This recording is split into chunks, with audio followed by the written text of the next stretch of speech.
அம்மா, நான் இது மாதிரி ஃபெதர் கட் பண்ணிக்கலான்னு இருக்கேம்மா. எனக்கு நல்லா இருக்கும்ல? நீ ஃபெதர் கட்டும் பண்ண வேணா, குயில் கட்டும் பண்ண வேணா. நீ கல்யாணம் பண்ணிட்டு போயிட்டு உன் புருஷன் வீட்டுல போய் எந்த கட் வேணா பண்ணிக்கோ. நீ மொட்டை கூட அடிச்சுக்கோ, நான் கேட்க மாட்டோம். இங்க அத மாதிரிலாம் பண்ணக்கூடாது. எல்லாத்துக்கும் ஏதாவது சொல்லிக்கிட்டே இருக்கச்சா. மா ஃபெதர் கட் தான் வேணான்னு சொல்ற. காலேஜ் ட்ரிப்புக்கு வெஸ்டர்ன் ட்ரெஸ் எடுத்து கொடுமா.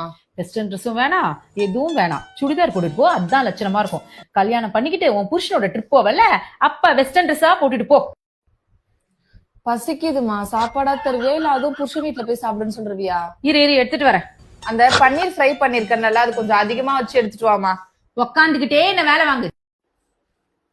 நான் பக்கத்து வீட்டு ஆண்டியோட வெளியே போயிட்டு வரேன். மார்க்கெட் போயிட்டு கோயில் போயிட்டு வர லேட் ஆகும். நீ சாப்பிட்டுட்டு போனே நோண்டாத, தட்டை கழுவி வை.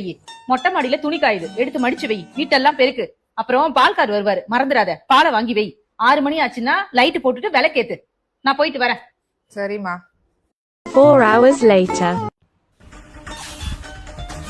ஏய் பவானி, எருமை மாடு என்ன பண்ணிட்டு இருக்க? சொன்ன வேலை ஒண்ணுமே செய்யல. நீங்க தானமா சாப்பிட்டு முடிச்சுட்டு எல்லா வேலையும் பண்ண சொன்னீங்க. எட்டு தொடக்க மாட்டியா?